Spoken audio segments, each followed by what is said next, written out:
Hey guys, let's take a look at the model with the measurements that you guys have provided to me. So, Jenna, you provided 27 foot 2 inches from the back fence to the line of where the dry well would be, and about 126 inches, or about 10 foot 6 from the edge of the travertine. So that gives me this proximate location for where that dry well would be, and then you said 24 from the dry well to the tree. And so I had it, pretty much correct, other than, of course, just not knowing the dry well was going to be right there. And yeah, it does definitely come down right smack in the middle of where this structure was intended to go. Um, but we could look at trying to clear this thing away from it, but I'm wondering why we don't just try to integrate it into the surface of this new patio space, right? I mean, if I'm looking at, uh, something that looks more or less like this, like some sort of infiltration device where it's a large concrete box filled with gravel, where all of your sort of area drains are running to and connecting to, there's really nothing precluding us from raising this up to the surface of our new patio space. And it would just look like an area drain.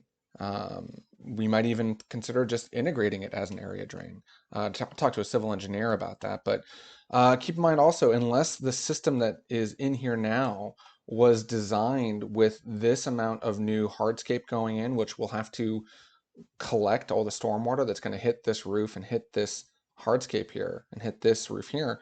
We need to collect all that stormwater and dispense of it on your site. And so adjusting or adapting this drywall here might just make sense, might just be in the cards anyways.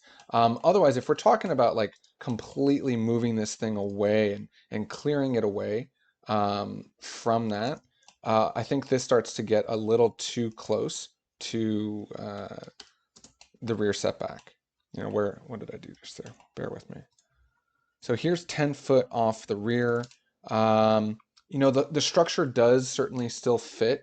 Um, we'd have to pull this roof all the way back to that 10-foot line, which I think does start to erode the look and feel of what we're going for here. I mean, and I think at this point, or at a certain point, it doesn't even make sense to do these side wing walls anymore. So the point I'm trying to drive at here is that it probably makes more sense to look at a way of integrating uh, the that dry well.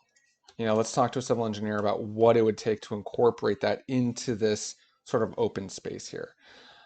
I mean, the design still has merits. We could do some sort of movable barricade or some sort of movable partition that still tries to achieve some level of play uh, and achieve what we were going for here. But I definitely like the roof overhang over the outdoor shower area.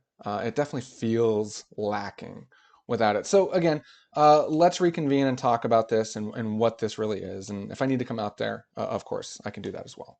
All right.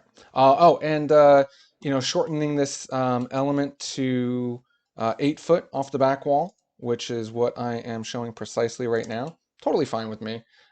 Maybe I want to scoot this back a foot or two, but that's sort of a fine-tuned detail that we can tackle after this more important pool house design and location issue is sort of resolved.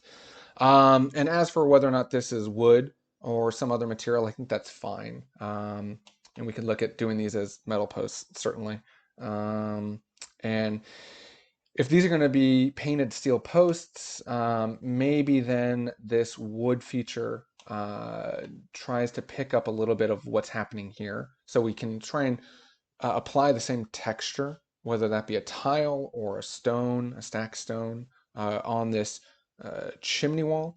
Maybe that's the same thing happening on this slanted wall. Or it could still be that we do a stack stone for the chimney and we do some sort of really slick sort of tile or maybe more metal roofing coming down here. Warrants some further study, but let's tackle the composition issues first. We'll tackle materiality later.